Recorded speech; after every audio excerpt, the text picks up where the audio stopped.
عرض کر رہا تھا سلسلہ گفتگو امامت و ہدایت، اور اس عنوان اور اس موضوع پر بہت سارے پہلو ہیں جو ذکر ہونا چاہیے۔ خود امامت اور پھر امام اور پھر اوصاف و صفات امام، یہ اسی گفتگو کا حصہ ہے۔ ابھی پہلا حصہ کہ امامت الہی منصب ہے، ہم نے اس حوالے سے زیادہ گفتگو کی ہے کہ امامت خدائی منصب ہے۔ ہمارا یہ عقیدہ ہے اور اس کی اساس اور بنیاد قرآنی ہے، یعنی ہم کلام مقدس کی روشنی میں یہ عقیدہ رکھتے ہیں کہ جیسے نبوت خدائی منصب ہے، رسالت خدائی منصب ہے، ایسے ہی امامت بھی خدائی منصب ہے۔ اور میں نے عرض کیا تھا کہ پروردگار نے جو مقصود و منظور پروردگار کا انبیاء اور رسولوں سے تھا، وہی مقصود و منظور پیغمبر کے بعد سلسلہ امامت سے ہے۔ فرق اتنا ہے، نبی اور رسول کا کام ہے دین لانا، اور امام کا کام ہے اسی دین کو اس کی اصل، اساس اور بنیاد اور روح کے ساتھ بچانا، اور اس کے لیے کوشش کرنا اور اسے معاشرے میں نافذ کرنا، اس کی روح کے ساتھ، اور اس کی تبیین کرنا، اس کی توضیح کرنا، اس کی تفسیر کرنا، اس کے حقائق، اس کے اسرار، اس کے رموز، اس کے معارف، احکام کی تشریح کرنا، اور روح دین کو حفظ کرنا تاکہ اس میں بندوں کی مرضی شامل نہ ہو سکے۔ تو یہ ہمارا جو امامت پر عقیدہ ہے، یہ ایک معنی میں امامت ہے اور ایک معنی میں نیابت مصطفیٰ ہے۔ توجہ فرمائیے، ایک امامت عامہ ہے یعنی کلی۔ امامت کا معنی، امام کا معنی رہبر، جیسا کہ میں نے 2 دن عرض کیا۔ یہ جملے کس لیے وضاحت کر رہا ہوں؟ چونکہ میں نے حضرت ابراہیم علیہ السلام کی امامت کا ذکر کیا، تو آپ کہیں گے انہیں کیا کوئی رسول کا نائب مانا جاتا ہے؟ نہیں، وہ امام کا معنی رہبر ہے۔ سرکار کے بعد بھی امامت کا معنی رہبری ہی ہے، لیکن رسول خدا کے بعد یہی 12 ائمہ جو امت کے امام ہیں، یہ رسول خدا کے نائب ہیں، وصی ہیں، خلیفے ہیں۔ توجہ فرمائیں۔ تو 2 مفہوم، تاکہ بات آپ تک انشاءاللہ ایک وہ پہلو بھی پہنچ جائے اور آپ میرے ساتھ بھی ہو جائے۔ یہی جو 12 امام ہیں، یہ ایک جہت سے خلیفے ہیں، ایک جہت سے امام ہیں۔ مثلا کس جہت سے خلیفہ ہے اور کس جہت سے امام ہے؟ انہیں اگر امت کی نسبت دیکھا جائے تو امام ہے، انہیں اگر رسول خدا کی نسبت دیکھا جائے تو خلیفے ہیں۔ امت کے امام ہیں، رسول کے نہیں، اور رسول کے خلیفے ہیں، امت کے نہیں، چونکہ دونوں کا معنی اور مفہوم الگ ہے۔ امامت کا معنی ہے رہبری، رہبر وہ ہوتا ہے جو آگے چلے۔ خلیفے کا معنی خلف سے، جو پیچھے آئے۔ کس کے؟ جس کا خلیفہ ہے اس کی نیابت کرتا ہے۔ توجہ فرمائیں۔ تو یہ 12 رسالت مآب کے نائب ہیں، خلیفے ہیں، چونکہ رسول خدا کی نیابت میں امت کی ہدایت کر رہے ہیں۔ تو آپ 12 امام کہتے ہیں تو اس کا کیا معنی؟ 12 خلیفے کیوں نہیں کہتے؟ سنیں، ہم ان کو اپنی نسبت سے یہ لقب دیتے ہیں، نہ رسول کی نسبت سے۔ یعنی رسول کی نیابت و خلافت ہے، لیکن چونکہ اب امت کی امامت ان کے پاس ہے، اس لیے 12 امام کہتے ہیں۔ تو کبھی ذہن میں یہ نہ رکھنا کہ خلیفے اور ہیں، امام اور ہیں، یعنی اپنے عقیدے کے مطابق۔ یہ 12 رسول کے خلف میں ہیں، رسول کی نیابت میں ہیں، اور خلیفہ کہتے ہی اسے ہیں جو کسی کے صفات و اوصاف کا حامل ہو کر اسی کے امور ویسے انجام دے جیسے وہ چاہتا ہے، یا جزوی معنی میں یا کلی معنی میں۔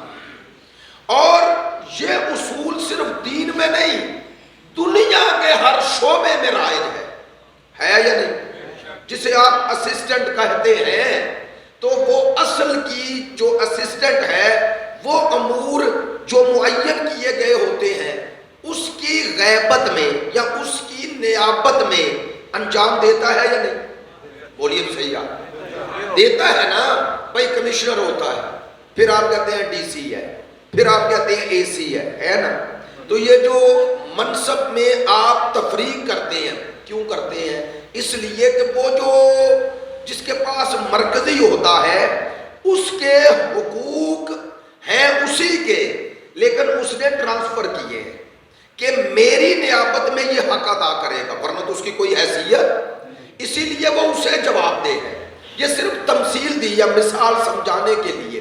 ایسے ہی یہ 12 جو ہمارے امام ہیں یہ رسول خدا کی نیابت میں کام کرتے ہیں. یہ سرکار دو عالم کے سلسلہ ہدایت کو ویسے ہی آگے بڑھاتے ہیں. اگر ان کی موجودگی میں مصطفیٰ آ جائیں تو وہی کریں گے جو یہ کر رہے ہیں، جو یہ کہہ رہے ہیں. یہ معنی ہے. یہ معنی کوئی اپنی طرف سے نہیں کہہ رہا. ابن مفردات راغب میں امام راغب اصفہانی نے خلیفہ کی یہی تعریف کی ہے اور بڑی خوبصورت مثال دی ہے. کہتے ہیں خلیفہ خلف سے ہے، اور کہتے ہیں خلیفہ اسے کہتے ہیں کہ اگر کوئی اصل سے سوال کرنے آئے اور سامنے خلف بیٹھا ہو، سوال اصل سے کرنے آیا ہے، سامنے خلیفہ بیٹھا ہے، کہتے ہیں وہ جیسے سوال لے کے آئے اگر اس کو ویسے ہی جواب ملے اور اس کو جوابوں کے بعد پتا چلے کہ یہ خلف ہے تو کہتے ہیں پھر خلیفہ ہونے کا حق رکھتا ہے. بہت شکریہ، جزاک اللہ. تو یاد رکھیں، اب میں جملہ جلدی میں کہوں گا، کسی کا خلف خلیفہ وہی ہوتا ہے جو سلف کے کام کو امور کو ویسے انجام دے جیسے وہ چاہتا ہے. توجہ فرمائیں گے. ہے یہ ترجمہ، اس کی تعریف یہ ہے، لغوی تعریف یہ ہے. خلف کا معنی یہ ہے جو اصل کی جگہ لے سکے، یعنی اس کے اہداف کو آگے بڑھا سکے. اب ہمارا یہی دعویٰ ہے کہ سرکار دو عالم کے اہداف تھے کیا؟ توجہ فرمائیں. قرآن نے بیان کیے، هو الذی بعث فی الامیین رسولا منہم یتلو علیہم آیاتہ ویزکیہم ویعلمہم الکتاب والحکمہ. 4 امور اللہ نے مقصد بعثت کے طور پہ بیان فرمائے ہیں. ایک تلاوت آیات، دوسرا تزکیہ نفس، تیسرا تعلیم کتاب، چوتھا تعلیم بولے حکمت. آپ متوجہ تو ہیں نا؟ صبح کا وقت ہے، ابھی آپ نے بیدار رہنا ہے. ہاں، جڑا بندہ صبح سو جائے اس کا معنی ہے کہ وہ بالکل ہی سو رہا ہے. اگر اس وقت سونا ہے تو پھر جاگنا کس ٹائم ہے؟ ہاں، تھوڑا سا توجہ فرمائیں جو بات کہہ رہا ہوں. تو یہ باتیں بنیادی ہوتی ہیں. اگر آپ کو یہ باتیں سمجھ آ جائیں تو ہمارے برادران کو بھی پتہ چل جائے گا ہمارا موقف ہے کیا. ہم کسی کی ضد میں یہ موقف نہیں اپنائے ہوئے. بھئی ہم سلسلہ نیابت رسول میں، سلسلہ خلافت مصطفیٰ میں، سلسلہ امامت میں ایک الگ نظریے کے قائل ہیں. وہ کیا؟ ہمارے نزدیک یہ سلسلہ نیابت و خلافت مصطفیٰ، یہ نیابت مصطفیٰ میں امت کی ہدایت کا کام ہے، اور اس ہادی کو وہی معین کرے گا جس نے مصطفیٰ کو معین کیا ہے. یہ ہے بنیادی نقطہ نظر. یعنی ہم کہتے ہیں یہ کیسے ہو سکتا ہے؟ توجہ فرمائیں گے اگر آپ نے بات کی توجہ فرمائی. ہاں، میں اس لیے چکوال میں بار بار یہ باتیں کرتا ہوں، معذرت چاہتا ہوں ممبر پہ پتہ نہیں یہ بات کہنی چاہیے یا نہیں، لیکن بار بار یہ باتیں اس لیے کرتا ہوں کہ چکوال تشیع کے اعتبار سے پنڈی ڈویژن میں ایک طاقتور ضلع ہے. افرادی قوت بھی اور وسائل بھی ہیں جتنے ماشاءاللہ سارے. میں جاتا ہوں سیالکوٹ میں، وہ کہتے ہیں یار یہ چکوال والوں کے پاس کتنا پیسہ ہے کہ کسی ذاکر کو باہر نہیں نکلنے دیتے یہ پنڈی ڈویژن سے. تو میں یہ ویسے بات پیسے کر دی، معذرت چاہتا ہوں. تو یہ جو کچھ ہے اس کے باوجود معذرت ہاتھ جوڑ کے کہہ رہا ہوں، جو علمی سطح ہونی چاہیے تھی، بلندی علم کی، میں ہاتھ جوڑ کے کہہ رہا ہوں محسوس نہ کرنا، جو اسلام آباد میں نظر آتی ہے، جو حتیٰ سیالکوٹ میں، لاہور میں، کراچی تو الگ ہے، نہیں آئی نظر نہیں. علمی ماحول نہیں بنا، علمی ماحول نہیں بنا. آپ نے علماء کے روپ میں بھی ذاکر ہی لی ہیں، معذرت میری بات غصہ نہ کرنا، آپ نے اسی قصے کہانیوں اور اسی مصائب معذرت میں مصائب کا منکر نہیں یار، مصائب آل محمد کی محبت کی ایک دلیل ہے، لیکن جو انسان میں تبدیلی پیدا کرتے ہیں وہ معرفت پیدا کرتی ہے، معرفت علم سے آتی ہے۔ اگر آپ نے ایک پیرامیٹر بنا لیا اور اسی کے اندر مجلسیں سننی ہے تو اسی دائرے میں گھوم رہے ہو۔ میرے استاد محترم ایک جملہ کہا کرتے ہیں، کہتے ہیں 180 کی سپیڈ سے دائرے میں گھومو تو کہاں ہو؟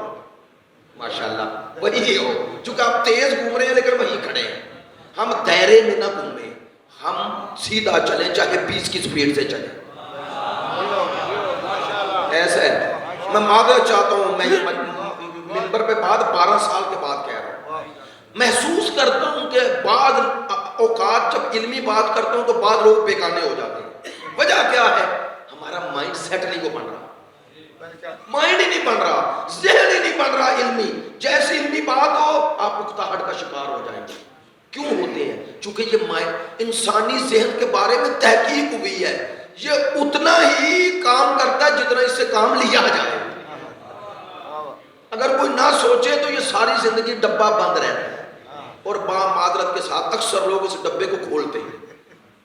یہ ڈبہ کھل جائے تو پھر انسان آنکھیں بند کر کے کسی کی بات نہیں مانتا۔ اب میں کیا کروں، میری مجبوری ہے، معذرت چاہتا ہوں۔ ہمارے منبر سے وہ باتیں ہو گئی اور لوگ ہضم کر گئے، وہ باتیں کیوں ہو گئی اور کیسے ہضم کر گئے؟ چونکہ وہ پیچھے معرفت بلند نہیں تھی۔ اسی منبر سے جب کہا گیا، میں لاہور میں پڑھ رہا تھا تو میں نے کہا کہ علی کو اللہ نہیں کہنا۔ ایک بندہ آگے بیٹھا ہوا تھا اور کہنے لگا، قمی صاحب کس نے علی کو اللہ کہا ہے؟ میں نے کہا یہاں تو اس دنیا میں رہتے نہیں ہو، اور یہاں ہو اور آنکھیں بند کی ہو گئی، ایسا ہے یا نہیں؟ میں نے کہا علی کو اللہ کہنے کے 2 طریقے ہیں، ایک ڈائریکٹ کہو، دوسرا انڈائریکٹ کہو۔ ڈائریکٹ کوئی نہیں کہتا، کوئی ڈائریکٹ نہیں کہتا، بغیر واسطے کے کوئی نہیں کہتا علی اللہ ہے۔ لیکن اگر کوئی یہ منبر سے کہے، اب مجھے نہیں پتا، مجھے ڈر ہے کہ آپ اسی جملے کو کیسے لیں گے، چونکہ ڈر ہوتا ہے نا۔ تو مثلا اگر کوئی کہے کہ چھپ جائے تو اللہ ہے، ظاہر ہو جائے تو علی ہے، تو اب واہ پتہ نہیں آپ نے کس معنی میں کی ہے۔ یہ شرکیہ جملہ ہے، یہ شرکیہ جملہ ہے، چونکہ چھپنے اور وہ سامنے آنے والی ایک ہی شے ہوتی ہے، ظاہر اور باطن میں۔ اس کا معنی نعوذ باللہ جو سامنے تھا علی وہی اللہ تھا۔ کسی کا یہ عقیدہ ہے، لیکن وضاحت کرنا پڑی۔ اب اگر ہمیں پتا ہوتا اللہ کہتے کسے ہیں، اللہ کہتے اسے ہیں جو جسم میں نہ آئے۔ اگر آپ کا بنیادی عقیدہ مضبوط ہوتا تو آپ کبھی بھی اس جملے پر رد عمل دیتے۔ میں نے سنا شاشن چراغ کی تقریر تھی، مجھے کسی دوست نے بھیجی کافی سال پہلے کی۔ ایک بندہ کہہ رہا ہے جاننا چاہتے ہو، بندہ نہیں مولانا صاحب کہہ رہے ہیں، ممبر سے کہہ رہے ہیں کہ جاننا چاہتے ہو اللہ اور علی میں کتنا فرق ہے؟ معذرت چاہتا ہوں، یہ اس کی مثال ہے۔ یہ توہین پروردگار کیسے ہو رہی ہے؟ کہتا ہے لیمو لیتے ہو، لیمو اسے نچوڑتے ہو تو نیچے کیا آ جاتا ہے، اصل اوپر کیا رہ جاتا ہے؟ وہ اپنی اصطلاح میں کیا دوں، اردو میں کیا کہتے ہیں، وہ اوپر خالی رہ جائے گا۔ تو وہ کہتا ہے یہ اللہ ہے، وہ علی ہے۔ یہ کہا گیا، کیسے کہہ لیا گیا، کیسے؟ اسی ممبر سے مراد یہ ممبر نہیں، اسی ممبر۔ عجیب مزاج ہو گیا ہے، عجیب۔ قوم کی خامیوں کی نشاندہی کرو، لوگ کہتے ہیں قبلہ یہ طریقہ درست نہیں، تو کون سا طریقہ درست ہے بتائیں، پھر اس سے اچھا طریقہ بتائیں۔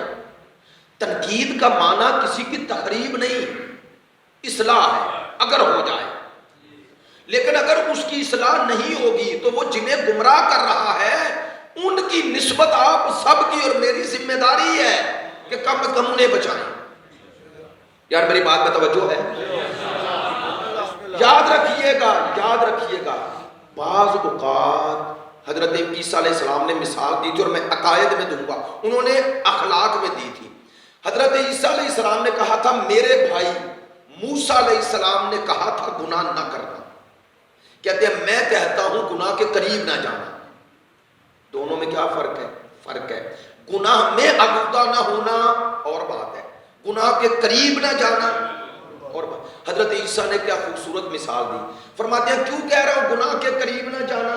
کہتے ہیں بعض اوقات آگ جل رہی ہے، آپ آگ میں ہاتھ نہیں دیتے کہ جل جاؤں گا، لیکن کہتے ہیں آگ سے دھواں نکلتا ہے، تو وہ دھوئیں سے بعض اوقات انسانوں کی آنکھیں چون جاتی، ایسے ہی ہے نا، آنکھوں میں انسان کے آنسو آ جاتے، وہ کیوں آ رہے ہیں؟ فرماتے ہیں گناہ کی آلودگی بھی ایسے ہے، بعض اوقات آپ گناہ میں مبتلا نہیں، لیکن وہ گناہ کی آلودگی آپ کی روح پر ایک اثر کرتی ہے، کرتی ہے یا نہیں کرتی؟ اسی طرح معذرت چاہتا ہوں، بعض اوقات آپ کا عقیدہ درست ہے، سب کچھ ہے، لیکن اس میڈیا کے ذریعے اور اس آواز کے ذریعے جو میں پہنچاتا ہوں نا وہ پھیلتا ہے، وہ رکتا تھوڑا ہی ہے۔ اور جو مکتب تشیع کی نمائندگی کر کے مکتب تشیع کے عقائد کی روح کو ختم کرے، تو آپ اور میری بعنوان شیعہ ذمہ داری ہے، ہماری اس سے ضد نہیں، ہمیں اپنی شیعت سے محبت ہے، بعنوان شیعہ میری شرعی ذمہ داری ہے کہ میں اپنے عقیدے کی بھی اصلاح کروں، اور اگر کوئی اس کے اس تقاریر کے نتیجے میں گمراہ ہو رہا ہے تو اسے گمراہی سے بچانے کی کوشش کروں، یہ شرعی ذمہ داری ہے، اس میں کیا کسی سے جھگڑا لڑائی؟ اگر وہ اصلاح کر بسم اللہ اصلاح کی جائے۔ اور مجھے خوشی ہوئی کہ چکوال میں ایک اچھا ماحول بنا اور ان کا بیان آ گیا۔ اب الگ بات ہے ہم کسی کے وہ کہتے ہیں دل کا حال نہیں جانتے، لیکن وہ بیان آ گیا، چلے قوم میں ایک اضطراب ختم ہوا، لیکن باہر کیف پھر بھی انسان کی بخشش کا مسئلہ بڑا سنگین ہو جاتا ہے۔ ایسے ہی نہیں کہہ رہا، حضرت موسیٰ علیہ السلام کے دور میں ایک شخص نے کہا میں توبہ کرنا چاہتا ہوں، تو خدا سے میری توبہ طلب کریں۔ طور پہ گئے، پروردگار کی آواز آئی، موسیٰ سب کو معاف کر دوں گا، اسے نہیں۔ پروردگار اس کا گناہ کون سا اتنا بڑا ہے؟ فرمایا وہ لوگوں کو گمراہ کرتا تھا، اور اس کے گمراہ کرنے کے نتیجے میں جو دنیا سے چلے گئے ان کا قصور کیا ہے؟ میری بات کا توجہ فرمائی ہے، خدا کا تو تقاضا عدل ہے نا، جو جس عقیدے پہ مر رہا ہے اسے جزا اسی کے مطابق ملے گی، ایسا ہی ہے۔ تو آپ کا عقیدہ کیا ہونا چاہیے؟ کیا ہونا چاہیے؟ لو لمبی چوڑی باتیں نہیں، قبر میں رکھ کے تلقین کا ایک فلسفہ یہ ہے کہ آپ کو آپ کا عقیدہ دہرایا جائے، اس وقت آپ کا عقیدہ بنایا نہیں جاتا۔ یار میری بات سن لو، یہ جو کہا گیا نا کہ قبر میں سوال ہوں گے، تو اس کا معنی یہ تھوڑا ہی ہے کہ وہیں جا کے سوال ہوں گے اور جواب بھی وہیں تلاش کرو گے، نہ، مقصد کیا ہے؟ اس سوالوں کی طرف اشارہ کرنے کا مقصد یہ ہے ان کے جوابوں کے مطابق زندگی یہاں گزارو۔ میری بات نہیں پہنچی ہے، یعنی تمہارا عمل ہی تمہارا جواب ہے۔ نہیں میری بات شاید نہیں پہنچی، نہیں جملہ اور واضح کر دوں، واضح کر دوں، کوشش کرتا ہوں۔ وہاں قبر میں آپ جواب وہی دے سکیں گے جس کے ساتھ گئے ہیں، وہاں جواب وہ نہیں نکلے گا جو وہاں کا تقاضا ہے، جواب وہ نکلے گا جس پہ یہاں مر گئے ہو، چونکہ میرا اور آپ کا باطن وہاں ظاہر ہو جانا ہے، اور جو عقیدہ لے کے گیا وہی وہاں ظاہر ہونا ہے۔ بات پہنچ گئی ہے؟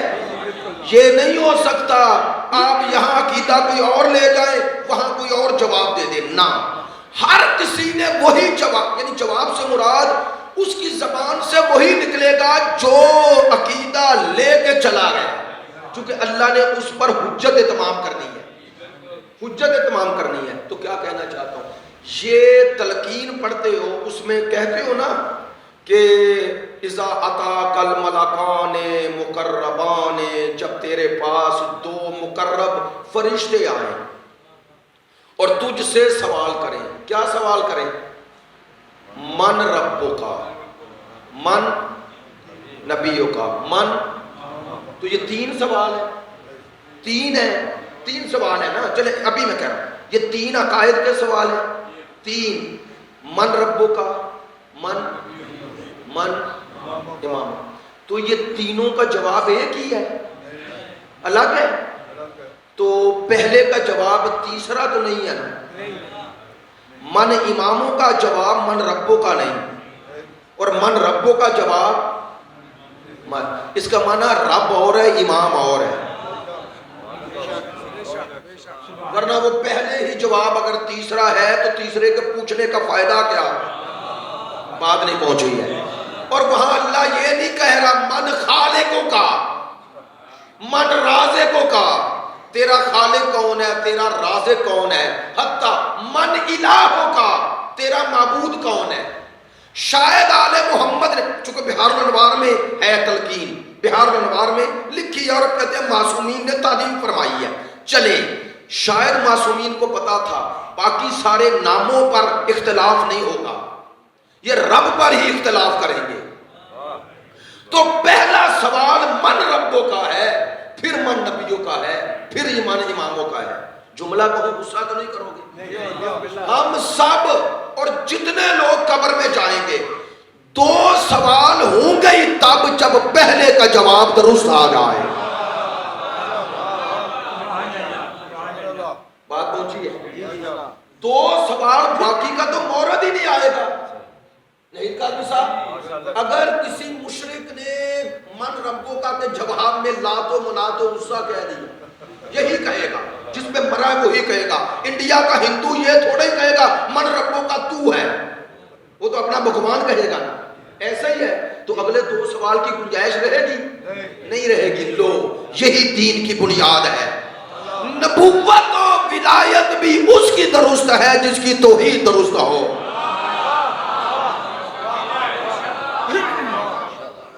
جس کی توحید درست نہیں اس کے دوسرے دو سوالوں کا فائدہ ہی ہے ہی نہیں. فائدہ کا سوال ہی نہیں اس سے.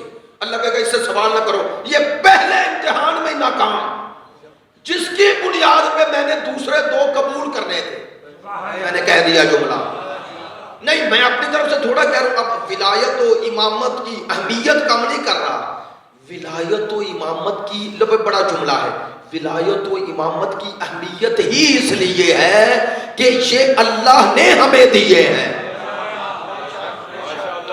میں نے یہی ایک اشرا پڑھا تھا توحید پر، تو ایک جملہ کہا تھا. میں نے کہا تھا مکتب تشیع مکتب توحید ہے، اس لیے کہ مکتب ولایت ہے. مکتب ولایت ہے اسی لیے میں نے کہا تھا مکتب توحید ہے. ماشاءاللہ پڑھے لکھے دوستوں سب میں معذرت چاہتا ہوں، بات کوئی ایسی نہیں کرتا، آپ متوجہ ہیں، جملے کی قدر کرو گے. شیعت میں توحید کتنی اہم ہے. سارے مسلمان بھائی مل کے مانتے آئے کہ مصطفیٰ تک خدا کا کام ہے بنانا، ہے یا نہیں؟ بہت بڑے پہلو سے بات کرنے لگا ہوں. تو خدا کو اختیار دے رہے تھے نا، خدا کو. مصطفیٰ کے بعد دو نظریے ہو گئے. آپ کا نظریہ کیا ہے؟ اللہ کا کام ہے. ادھر کیا ہے؟ لوگ بنائیں. آپ سمجھے امامت پہ اختلاف ہے؟ نہ، اختلاف اس پہ ہے کہ یہ اللہ کا اختیار ہے یا بندوں کا ہے. ہائے ہائے ہائے ہائے ہائے، یہ اللہ کا اختیار ہے یا بندوں کا. میں اس کا معنی یوں کرتا ہوں، جس نے انسانوں کی ہدایت بندوں کو دی ہے وہ اللہ کو اس کا حقدار نہیں مان رہا. توجہ ہے میری بات پہ؟ ایسے لے اس معنی کو، ایسے لے کہ توحید آپ نے کتنی جلوہ گر ہے، کتنی جلوہ گر ہے. آپ نہج البلاغہ پڑھ لیں، اللہ کرے ہم پڑھنا شروع کر لیں. آپ تو پڑھ رہے ہیں، پڑھنا شروع کر. میں آپ کو ایک بات بڑی خطرناک ممبر سے بتاؤں ڈر رہا ہوں. میں نے یہ بات ایک بہت بڑے خطیب سے جو ابھی آپ کے ہاں عشرہ محرم بھی پڑھ کے گئے ان کو بھی بتائی، بڑے ہنسے بھی اور کہنے لگے وہ ٹھیک کہہ رہے ہیں. میں نے کہا ایک بندے نے مجھے خود کہا، کہنے لگا قبلہ میں نے نہج البلاغہ پڑھی ہے. مجھے نہج البلاغہ پڑھنے کے بعد پتہ چلا ہے کہ جو یہ کوئی شیعوں کی کتاب نہیں، اس میں تو ہر جگہ توحید ہی توحید ہے. نہیں توجہ ہوگی. کہتا ہے شروع الحمدللہ سے، ہر خطبہ شروع اور مولا علی پہلے اللہ کی اوصاف و صفات پھر رسول خدا کی، کہیں کہیں اپنی. اور کہنے لگے جو توحید کا معنی وہاں بتایا جا رہا ہے وہ میں ممبر سے تو سنتا ہی نہیں. صحیح کہہ رہا تھا، کہہ رہا تھا یہاں یہ کتاب چھوڑ دوں یا سننا چھوڑ دوں. مجھے بیگانی لگ رہی ہے. اس نے جرت کی. بیگانگی کیوں ہے ہماری؟ چونکہ ہم دو طرح کی زندگی گزار رہے ہیں. معذرت چاہتا ہوں. ہم علی سے توحید لیتے تو منبر سے وہی توحید سنتے جو علی نے دی ہے. میں نے اکثر عرض کیا ہے نہج البلاغہ میں 45 خطبے 45 خطبے نہج البلاغہ میں صرف توحید پر ہیں. نہیں سننا. آپ ماشاءاللہ یہ میرے نوجوان بھائی زیادہ توجہ فرمائیں. جتنے خطبے مولا نے دیے ان میں ایک خطبہ بھی رسول خدا کی زندگی میں نہیں دیا. پوری ذمہ داری سے کہہ رہا ہوں. سرکار امیر المومنین مولا علی علیہ السلام رسالت مآب کے دور میں وہ 23 سالہ دور نبوت میں ایک خطبہ بھی نہیں دیا. ذمہ داری سے کہہ رہا ہوں. جتنے خطبے ہیں سرکار کے بعد ہیں اور اکثر خطبے اپنے دور حکومت میں ہیں. البتہ 25 سال میں بھی ہیں یہ جو اخلاق پر ہیں تقوی پر ہیں دوسرے ہیں. لیکن جو حکومتی مسائل پر ہیں یا امیر شام کے بارے میں ہیں یا جنگ جمل صفین نہروان کے بارے میں ہیں یہ آپ کی حکومت کے دور میں 4 سال میں. سننا کہنا کیا چاہتا ہوں بڑا خوبصورت جملہ آپ کے لیے بڑا مفید ہوگا. آیت اللہ جوادی عاملی فرماتے ہیں سرکار کی موجودگی میں مولا کائنات نے خطبہ کیوں نہیں دیا؟ کیا ان میں اہلیت اور صلاحیت نہیں تھی؟ یہ اگر نہ ہوتی تو رسول کیوں فرماتے کہ میں شہر علم ہوں. علی اس کے در ہیں, در بنیں گے نہیں, در ہیں. اور ہمارے نزدیک تو امام آتا ہی عالم ہے. وہ آ کے تو عالم نہیں بنتا نا, عالم بن کے آتا ہے. پھر بھی اہلیت بھی ہے صلاحیت بھی ہے پھر بھی چپ ہیں. کیوں سننا کیوں چپ ہیں؟ آیت اللہ جوادی عاملی فرماتے ہیں اس لیے خاموش ہیں کہ مقام ادب مصطفیٰ کا تقاضا ہے. ہائے ہائے ہائے ہائے. چاہتے ہیں جب تک میرا معلم میرا استاد اصل موجود ہے نائب کو خاموش رہنا ہے.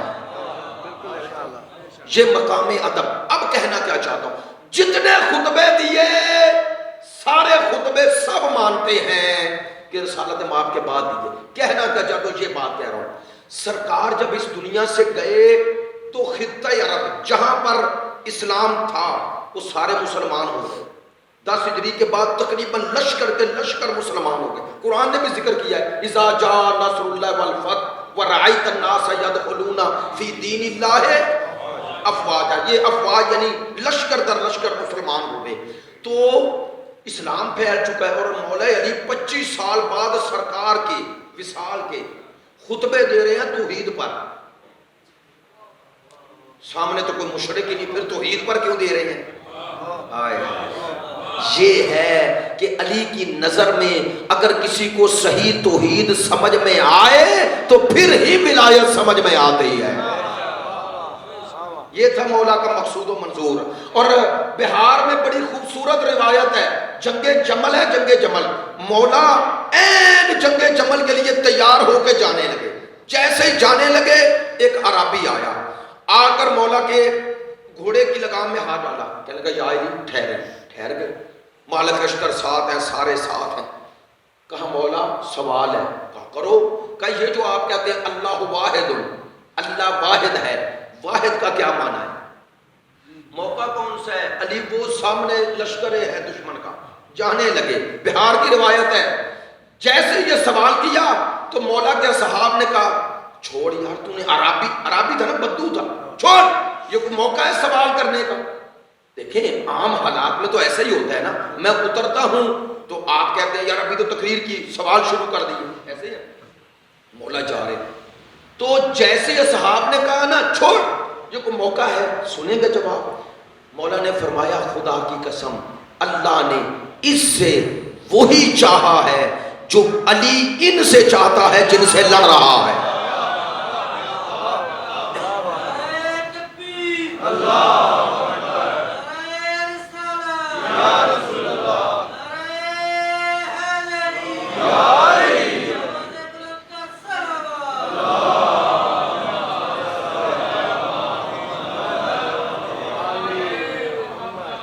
توجہ ہے میری بات. چلے اس پہلو پہ غور کیجئے گا.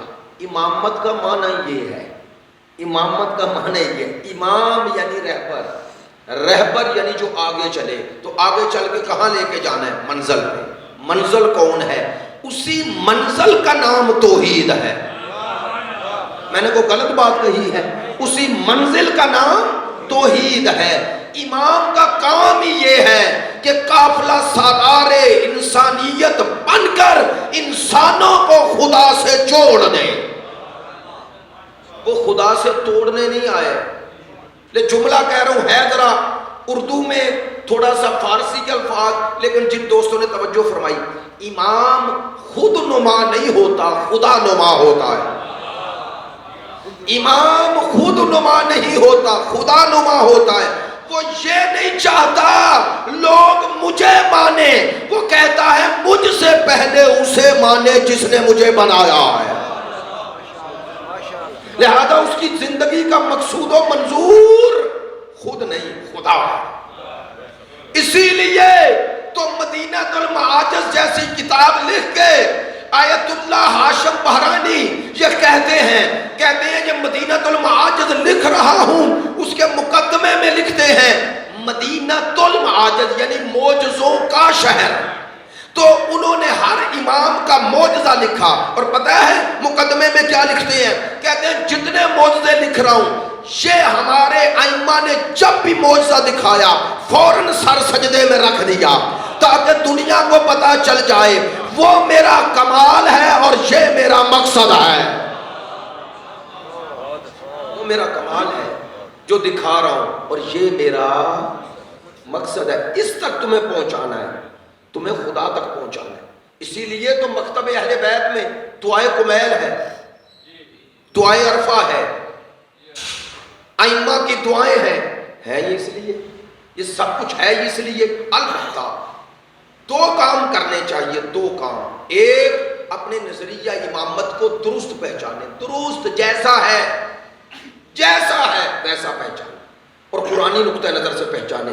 آپ کا نظریہ امامت نہ مخدوش ہے نہ مشکوک ہے، مضبوط ہے، اور اللہ کے فضل و کرم سے قیامت تک کے لیے اگر کسی کے پاس ایسا نظریہ اور عقیدہ ہے جو دنیا کو نجات دے سکتا ہے تو صرف تمہارے پاس ہے۔ یہ کوئی شیعہ ہونے کے حوالے سے نہیں کہہ رہا، پوری دنیا میں دیکھ لو کسی کے پاس ایسا نظریہ امامت ہے ہی نہیں، بلکہ امامت ہی نہیں، امامت ہی نہیں۔ خلاف میں نے پرسوں عرض کیا تھا، خلافت کا نظریہ تو خلیفہ کون بنائے؟ آج نظام خلافت کو نافذ بھی کرنا چاہتا ہے تو خلیفہ کون بنائے اور کسے بنانا چاہیے؟ پھر خود ہمارے برادران کی کتابوں میں روایتیں ہیں کہ سرکار کے بعد 30 سال خلافت راشدہ ہے، اس کے بعد کہنے لگے ملوکیت یعنی بادشاہت۔ آپ پڑھے لکھے دوست ہیں، توجہ فرمانا، کسی معقول دوست سے پوچھئے گا اسلام تو قیامت تک آیا اور رسول کا پہنچایا ہوا دین صرف 30 سال چلا، آپ نے توجہ نہیں فرمائی۔ بھئی خلافت راشدہ یعنی رسول کا نظام تو 30 سال چلا جبکہ دین تو قیامت تک ہے، تو کیا چلو آپ مانتے رسول کو علم نہیں تھا، خدا کو تو ہے نا، تو جو خدا مصطفیٰ کو آخری نبی بنا رہا ہے اور اسے پتہ ہے اس کے بعد کوئی دین نہیں آئے گا، تو دین نے قیامت تک انسانوں کی ہدایت کرنی ہے۔ ہدایت کا ایک مین کردار نظام ہوتا ہے۔ انہیں پوچھیں آج تمہارے پاس کون سا نظام ہے جو سرکار کے بعد 30 سال سے زیادہ نہ چلا، وہ آج پوری دنیا کی ہدایت کیا کرے گا؟ میں نے غلط سوال کیا ہے؟ ان کے پاس کوئی نظام نہیں، تمہارے پاس ہے، نظام امامت ہے، اور امام کی غیبت میں نیابت ہے نا، دنیا کے پاس کہاں ہے؟ اور آپ نے نیابت کی طاقت کو دیکھا؟ یہ باتیں سنا کریں ممبر سے، انہیں سیاسی باتیں نہ سمجھا کریں، یہ باتیں ہمارے معرفت میں آنی چاہیے تاکہ ہمیں پتہ چلے۔ معصوم فرماتے ہیں العالم بزمانہ لا تہجم الیہ اللوابس، جو زمانے کا عالم ہو جاتا ہے یعنی اپنے معاشرے کی معلومات رکھتا ہے، فرماتے ہیں اسے کبھی گمراہ نہیں کیا جا سکتا، آسان لفظوں میں اس کی گمراہی کے چانسز کم ہو جاتے ہیں، معرفت ہوتی ہے، پتہ ہوتا ہے کہاں سے سازش چل رہی ہے۔ سنیں، عراق میں 40 سے پہلے، آج 40 ہے وہاں بھی، 40 سے پہلے عراق میں آپ نے سنا نہ خبروں میں، اگر سنا ہے، پارلیمنٹ پہ قبضہ ہو گیا تھا، مسلح لوگ آئے قبضہ کر لیا، لوگوں کو مار رہے تھے. جتنے وہاں لوگ جنہوں نے عراق میں داعش کے خلاف لڑا ان کو مار رہے تھے. اس کا معنی سازش اور تھی. سننا، آیت اللہ خامنائی، امام خمینی، شہید قاسم سلیمانی کی تصویریں جلائی جا رہی تھی. کیا مقصد تھا؟ یہ سب کچھ کیوں کیا جا رہا تھا؟ آیت اللہ سیستانی کے خلاف نعرے، یہ سب ہو رہا تھا. چونکہ ہم ڈائریکٹ رہتے ہیں، دوست بھی ہیں اور پھر دیکھتے ہیں چینل بھی، یہ سب ہو رہا تھا. اور باقاعدہ اس کے پیچھے امریکہ، اسرائیل، سعودی عرب کی سازش تھی. کیا کیا جائے؟ عراق کو ڈسٹرب کیا جائے اور پھر صدام جیسی حکومت لائی جائے. داعش کے ذریعے یہی کوشش تھی کہ پورے عراق پہ ایک متعصب تکفیری گروہ کا قبضہ کروایا جائے، شیعوں کا قتل عام ہو اور خاکم بدہن یہ سارے مزارات گرا دیے جائیں. انہوں نے اعلان کیا، آپ کو پتہ ہے، چلے تو اعلان کر کے چلے کہ ہم نے کربلا، نجف، کاظمین سب کو گرا دینا ہے. معذرت چاہتا ہوں تاکہ آپ کو سنگینی کا پتہ چل جائے، یہ جملے جسارت نہ ہو. انہوں نے کہا یہ سارے بت خانے ہیں، ہم نے انہیں گرانا ہے. یہ کہہ کے چلے. آج سے 5 سال پہلے شکست ہو گئی. اس شکست کو وہ مانے تھوڑا ہی ہے. اور یہ شکست کن کی وجہ سے ہوئی؟ اس سازش کے پیچھے کون تھا؟ امریکہ، اسرائیل، سب. اور ادھر مقابلہ کرنے والے کون ہیں؟ آپ سب کو پتا ہے، مرجعیت نے مقابلہ کیا. ایسا ہی ہے نا. ایک آیت اللہ سیستانی کے فتوے نے 16 لاکھ جوانوں کو تیار کر دیا. یہ ہے تقلید کا کمال. اگر تقلید آ جائے تو شیعت کمزور نہیں ہوتی، مضبوط ہوتی ہے. اور شیعت مضبوط ہو تو پہلا نعرہ ہی شیعت کا یہ ہے، حسینیت زندہ باد، یزیدیت مردہ باد. یزید نہیں، یزیدیت. یزیدیت مردہ باد کا معنی ہے کہ ہم 61 ہجری کے یزید سے صرف نفرت نہیں کرتے، ہر دور کے یزید سے نفرت کرتے ہیں. یہی معنی ہے. لو میں نے آسان ہی باتیں کی، نتیجہ دے رہا ہوں. آج کے یزید کا مصداق کون ہے؟ جو امام حسین نے بتایا تھا. یزید کے بارے میں چند چیزیں بتائی تھی میرے مولا حسین نے. یزید رجل فاسق شارب الخمر قاتل النفس المحترمہ. 3 بتائیں. شرابی ہے اور اللہ کے حدود کو توڑ رہا ہے اور لوگوں کا قاتل ہے، بے گناہوں کا. پتا چلا بھائی، بڑی پیاری بات کہہ رہا ہوں پڑھے لکھے دوستوں کے لیے. جہاں پر یہ تینوں چیزیں ہوں گی وہاں یزید نہ ہو، یزیدیت ہوگی. نہیں توجہ ہوگی، یزیدیت ہوگی. آج اس یزیدیت کا مصداق ہر وہ نظام ہے، ہر وہ فرد ہے جو یہ کام کر رہا ہے. اب بولے، میں نام بھی ایسا لیتا ہوں بندوں کو غصہ نہ لگے. آج امریکہ بے گناہوں کا قاتل ہے یا نہیں؟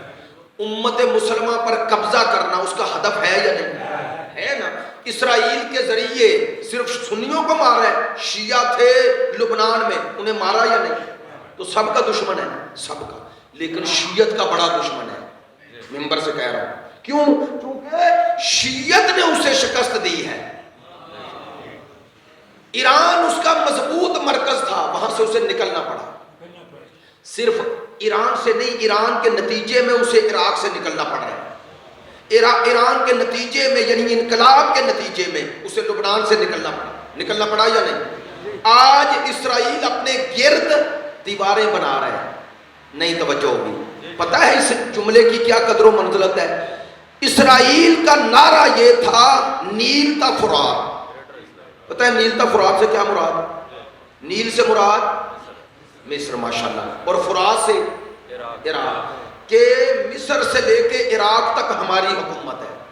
یہ یہودیوں کا نعرہ ہے، یعنی اسرائیلیوں کا نعرہ ہے. کیا معنی؟ کہ کربلا بھی ہمارا اور نیل مصر بھی ہمارا اور سعودی عرب بھی ہمارا.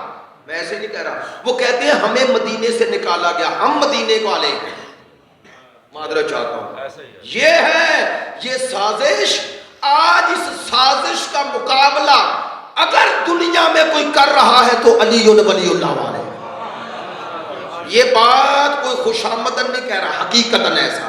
لیکن اس کا مقابلہ ہو کیسے رہا ہے؟ اسٹریٹجی ہوتی ہے نا. اس کا مقابلہ اس سازش کا جو اسلام کے خلاف ہے، اور امام حسین کا یہی مقصد تھا. امام حسین نے دین بچایا، یعنی ان حرم کو بچایا. دین تب بچے گا جب دین کے شعار بچے. اگر دین کے مقدسات ہی نہ بچے تو دین کہاں؟ ایسے ہی ماشاءاللہ باتیں پہنچ رہی ہیں. میں نے سمجھا کہ باتیں میں نے ایسی کر دی ہیں، پتہ نہیں آپ کیا کریں گے. توجہ فرمائیں گے، بات میں سمیٹ رہا ہوں، آپ کی زحمت ختم کر رہا ہوں، آخری مجلس ہے. توجہ فرمائیں. یہ سازش تھی، اس کا مقابلہ شیعت نے کیا. لیکن شیعت نے کیسے کیا، یہ کیسے سمجھے؟ یہ جو کچھ کیا مرجعیت کی بنیاد پہ کیا. آپ کی جو قدرت ہے نا، طاقت ہے، وہ ہے مرجعیت. کیسے؟ مرجع 90 سال کی عمر میں ایک فتویٰ دیتا ہے. فتویٰ دینے والا نحیف ہے، کمزور ہے، حجرے میں بیٹھا ہوا ہے، لیکن اس کے فتوے کا یہ اثر ہے کہ عرب و عجم ہل جاتے ہیں. تو کیوں ہل گئے، کیسے ہل گئے؟ فتوے میں تھا کیا؟ فتوے میں یہ نظریہ ہے، یہ فتویٰ کس کا ہے؟ مرجع کا. مرجع کون؟ نائب امام. امام کون؟ نائب مصطفیٰ. مصطفیٰ کون؟ نمائندہ خدا. یہ ہے، یہ معنی ہے کہ اس کے فتوے کی بنیاد اور اساس وہاں پہنچتی ہے. اس لیے اس کی طاقت کا سبب مرجع نہیں، منبر پہ کہہ رہا ہوں، امامت ہے.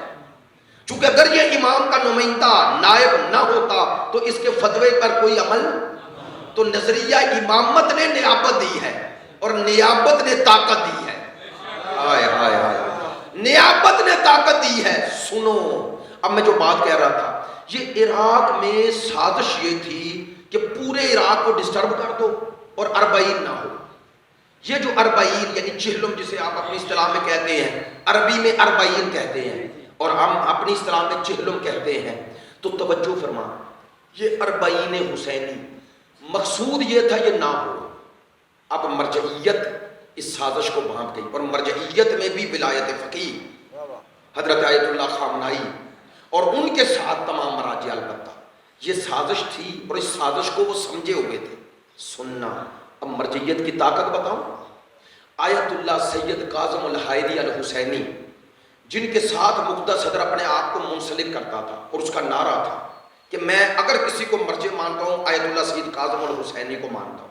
چونکہ وہ آیت اللہ شہید باقر الصدر کے شاگرد تھے، اور شہید باقر الصدر اس کے چچا تھے، مقتدی صدر کے چچا ہیں. اور سید صادق صدر، آیت اللہ سید صادق صدر، ان دونوں کو صدام نے شہید کیا. آپ جانتے ہیں آیت اللہ سید صادق صدر تو آخری سالوں میں شہید ہوئے، وہ ان کے والد تھے. مقتدی صدر کا خاندان مضبوط ہے، اصیل عرب ہے، اصیل یعنی عربی ہے، اصیل عرب ہے، طاقتور خاندان ہے. اب وہ اپنی شخصیت کے زور پہ یہ کرنا چاہتا تھا. اس کو جہاں استعمال کیا جا رہا تھا یا اسے پتا تھا، میں ممبر پہ بتا رہا ہوں، یہ سازش آپ کو بتا. اب یہ تھی سازش. ایک شخصیت آیت اللہ سید کاظم الحسینی الحائری اٹھتے ہیں، فتویٰ دیتے ہیں. فتویٰ نہیں، اپنا نظریہ بیان کرتے ہیں. کہتے ہیں میں اپنے مقلدین سے اپنی تقلید اٹھاتا ہوں، اور میرے سارے مقلدین آیت اللہ خامنائی کی تقلید کریں. اور دوسرا، انہوں نے کہا یہ جو کچھ ہو رہا ہے مقتدی صدر کر رہا ہے، میں اس کی حمایت نہیں کرتا. انہوں نے سننا، ان کے جملے پڑھنا، اردو میں ترجمہ ہونا چاہیے، کاش ان کے یہ سارا. انہوں نے اچھا، انہوں نے یہ لکھا. انہوں نے کہا شیعہ میں قائد بننے کے لیے افراد کی ضرورت نہیں، صلاحیت ہونی چاہیے، اہلیت ہونی چاہیے. اور کہا وہ مطلوبہ اہلیت میرے نزدیک مقتدی صدر میں نہیں ہے، چونکہ اس نے علمی منابع اور مدارج طے نہیں کیے. سننے کا جملے، انہوں نے کہا شیعت میں یہ رہبریت اصل میں امامت کے سائے میں ہے، اور اس کے لیے ضروری ہے کہ وہ دین شناس ہو. فتویٰ دیا، ایک دن میں نہیں 3 گھنٹے میں پورا عراق پرامن ہو ختم. انہیں جانا پڑا. آپ مت سمجھے وہ ایسے ہی گئے، انہیں پتہ چل گیا تھا اب اس فتوے کے بعد پوری عراقی عوام ہمیں گھیر لے گی، چونکہ اب واجب ہو گیا تھا فتنے کو ختم کرنا، اور ہم اس کا مقابلہ نہیں کر سکتے. اب دیکھیں اس مرکزیت کو پیدا کیا ہے مرجعیت نے. بس آج کا پیغام، یہ شکست جو عراق میں ہوئی، یہ کدے ہوئی؟ ان عالمی طاقتوں کو؟ کیا وہ خاموش ہیں؟ وہ ہار مان گئے؟ انہیں جس سے شکست ہوئی ہے اسی سے ہی بدلہ لیں گے نا۔ تو پتہ ہے بدلے کا طریقہ کیا ہوتا ہے؟ ایک ہوتا ہے ڈائریکٹ حملہ کرو، وہ کامیاب نہیں ہوتا۔ ایک ہوتا ہے انڈائریکٹ، وہ کیا؟ مرجعیت کو عوام میں مخدوش کر دو، مراجع کو مخدوش کر دو، مشکوک بنا دو۔ کیا کوئی یہ وہابی ہیں، یہ دشمن عزاداری ہیں، جن کی وجہ سے کروڑوں لوگ آج پیدل پرامن چل رہے ہیں، وہی وہابی ہیں۔ نہیں توجہ ہے بھائی، جن کی وجہ سے پوری دنیا میں تشیع کی طاقت ظاہر ہو رہی ہے، وہی شیعہ نہیں تو کون شیعہ ہے؟ معذرت چاہتا ہوں، جہانی سوچ پیدا کریں۔ یہ سازش ہے۔ بعض اوقات انسان جانتا نہیں ہوتا سازش کا شکار بھلا کیسے ہوتا ہے۔ عقیدت میں، عقیدت کے پیچھے معرفت آ جائے نا تو انسان استعمال نہیں ہوتا۔ استعمال ہوتا ہی تب ہے جب پیچھے عقیدت رہے، معرفت نہ آئے۔ معذرت چاہتا ہوں، یہ جتنے فضائل جو عالم پڑھے گا، عالم وہ فضائل خود نہیں بناتا، علماء سے لیتا ہے۔ تو اگر علماء ہی وہابی ہیں تو فضائل کہاں سے آ گئے؟ یہ کتاب میں نے تو کوئی نہیں لکھی، یہ کتاب انہیں علماء نے لکھی ہے، یہ فضائل انہی نے لکھے ہیں۔ یہ سازش ہے، سازش کہ تمہیں مرجعیت سے دور کیا جائے۔ چونکہ تم جتنے مرجعیت سے دور رہو گے دو فائدے ہوں گے دشمن کو۔ ایک، تمہاری مرکزیت ٹوٹ جائے گی، دوسرا تمہاری گمراہی کے چانسز زیادہ ہیں، زیادہ ہے۔ اسی کا نتیجہ ہے، اسی کا، جب مرکزیت سے ٹوٹتے ہو سب کچھ ٹوٹ جاتا ہے، سب کچھ ٹوٹ جاتا ہے۔ خدا کے لیے میری آپ سب سے گزارش ہے، آپ اس پیغام کو لیں، مجھ سے نہیں، اس پیغام کو لیں اور اپنے اندر دو چیزیں پیدا کریں۔ ایک، وحدت کو حفظ کریں جس حد تک ممکن ہے، ممبر سے اب جس حد تک ممکن ہے وحدت کو حفظ کریں۔ دوسروں کے ساتھ ملے۔ بعض اوقات ایک نوجوان غلط فہمی کا شکار ہے۔ کیسے؟ اس کو اس کے عقیدت اور محبت حسین کی بنیاد پر اسے غلط گائیڈ کیا گیا ہے، غلط طریقے سے بتایا گیا ہے۔ اسے کہا گیا مراجع عزاداری کے دشمن ہے۔ وہ مراجع اس کا دشمن نہیں، وہ عزاداری سے محبت کرتا ہے۔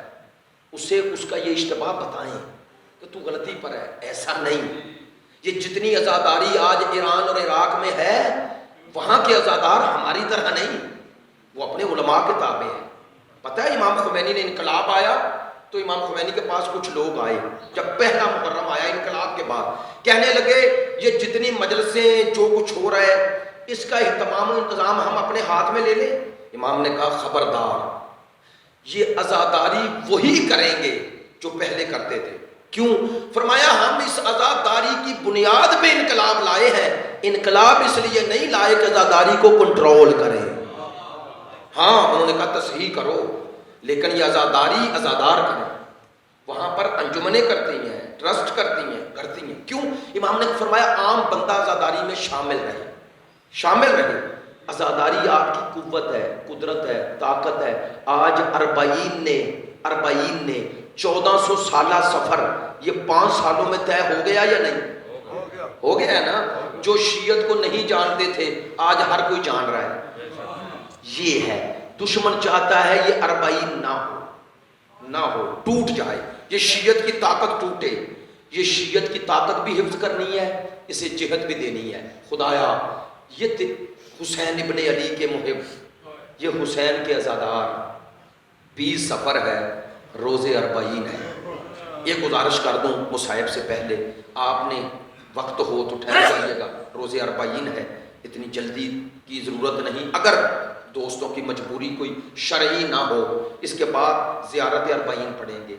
مولانا صاحب میں ایک جملہ ہی کہتا ہوں، بہت زیادہ بات کر گیا، معذرت چاہتا ہوں۔ اور جو چاہتا تھا جس طرح امامت کے حوالے سے کچھ بیان کرنا، وہ دوسرے دلائل اور حقائق نہ کر سکا، کتاب بھی لے کے آیا تھا، لیکن انشاءاللہ اگر خدا نے وفاق کی اور جس طرح میرا وقت ہے، اگر وقت بنا تو انشاءاللہ یہ پڑھیں گے۔ ورنہ اگر کچھ اور دوست کہہ رہے ہیں، بہت زیادہ ضد کر رہے ہیں آسٹریلیا کے لیے، کچھ دوسرے، تو خدا کے ہاتھ میں ہوتے ہیں یہ امور، ہمارے نہیں۔ اربعین آ گیا، حسین کا چہلم آ گیا۔ ابھی برادر فرما رہے تھے نا، چہلم منانے بہن آ گئی۔ لیکن میں چاہتا ہوں اس روایت کو ذرا کھولوں. کون سی روایت؟ کربلا کے پہلے زائر ہونے کا. زائر البتہ اہل بیت کے علاوہ کربلا کا پہلا زائر ہونے کا اعزاز قیامت تک کے لیے حضرت جابر بن عبداللہ انصاری کو ملا ہے. ان کے غلام تھے عطیہ اوفی نام ہے. ان کی روایات بھی ہیں، بہت روایات ہیں، بڑے عظیم. میں ہر سال یہ حوالہ بھی دے دیتا ہوں کہ کتاب کا نام ہے خطبات شیخ الجامعہ، حضرت علامہ مرحوم و مغفور اختر عباس شیخ الجامعہ. ان کی کتاب میں نے یہ مصائب پڑھا.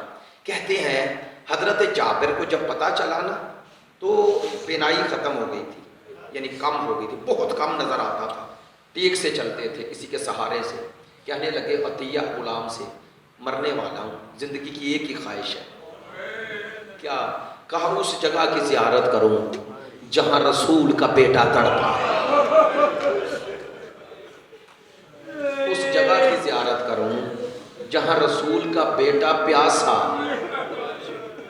اگلا جملہ کو شاید کہا ہو اس جگہ کی زیارت کروں جہاں حسین کے ہاتھوں پہ 6 ماہ کا اصغر تھا. عطیہ نے کہا میں حاضر ہوں. عطیہ نے لیا، اور اب اتنی صعوبتیں، اس وقت کو جہاز تھوڑی تھے، گاڑیاں تھیں، وہ ناکے پہ سفر کرنا.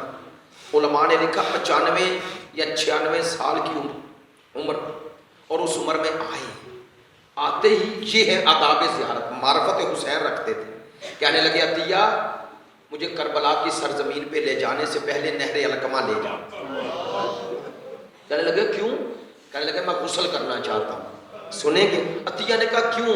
کہنے لگا اب یہ جگہ عام نہیں رہی. ہائے ہائے ہائے. حضرت جابر نے کہا یہ جگہ اب عام نہیں رہی. کیا بن گئی؟ کہا جس طرح حضرت موسیٰ سے کہا تھا نا خدا نے یہ وادی مقدس ہے. کہنے لگے اس امت بنی اسرائیل کی وادی مقدس وہ تھی اور میری وادی مقدس کربلا ہے. یہ مقدس جگہ ہے. کہنے لگے میں غسل کروں گا، آداب زیارت ہے نا. غسل کیا. اب کہا عطیہ میرا ہاتھ پکڑ اور سن، مجھے سب سے پہلے اسی کی قبر پہ لے جا جس کی زیارت کی رسول نے اپنی زندگی میں بشارت دی تھی. میں چاہتا ہوں پہلا زائر کربلا اور زائر حسین میں بنا. عطیہ پکڑ کے لائے اور کہتے ہیں بلا تشبیہ یوں قبر مبارک اور قدموں کی طرف کھڑے ہیں، بینائی کم ہے. کہنے لگے کھڑے ہو گئے. عطیہ کیوں کھڑے ہو گئے؟ کہنے لگے سامنے قبر حسین ہے. جب عطیہ نے کہا نا سامنے قبر حسین ہے، روایت کے یہی جملے ہیں. اور ایسے ہی میں نے پڑھا کہ حضرت جابر پھر کھڑے نہیں رہے، عصا پھینکا، ہاتھ چھوڑا اور منہ کے بل گر گئے، اپنے آپ کو قبر پہ گرا دیا. اور پتہ ہے کیا کہنے لگے؟ کہنے لگے حبیبی جا الحبیب، ایک دوست سے ملنے آیا. اگلا جملہ سنیں گے؟ کہنے لگے وہ میرا دوست، حسین سے کہہ رہے ہیں، کہہ سکتے ہیں نا، کہتے ہیں وہ میرا دوست، ایک دوست تجھ سے ملنے آیا ہے، مجھے میرے سلام کا جواب نہیں دے گا. اب اگلا جملہ سننا جگر پھٹ جائے گا. کہنے لگے میں جانتا ہوں تو سلام کا جواب اس لیے نہیں دے رہا کہ تیرا جسم یہاں ہے اور تیرا سر شام. کہتے ہیں حضرت جابر کا گریہ بلند ہو اور کبھی قبر پہ اپنا دایاں رخسار رکھتے، کبھی بایاں رکھتے اور گریہ کرتے. پہلا دن نہیں تھا، علماء نے لکھا چند دن گزر گئے. اسی حال میں روز زیارت حسین، زیارت حضرت عباس اور کربلا میں یہی تمام اعمال کرتے. کہتے ہیں اتنے میں ایک دن اچانک عطیہ دوڑتا آیا. کہنے لگا حبیب جلدی اٹھو. کیا ہوا؟ کہا ٹیلے کے پیچھے چھپ جائیں. کیا ہوا؟ کہنے لگا دور سے گرد اٹھ رہی ہے، مجھے لگتا ہے کسی نے ابن زیاد کو خبر کر دی کہ حسین کی قبر پہ لوگ آ گئے، کوئی آیا ہے، کہیں اس کے فوجی نہ ہوں. کہتے ہیں علامہ اختر عباس لکھتے ہیں ایک دفعہ عطیہ نے لیا اور ایک ٹیلے کے پیچھے آ کے بیٹھ گئے.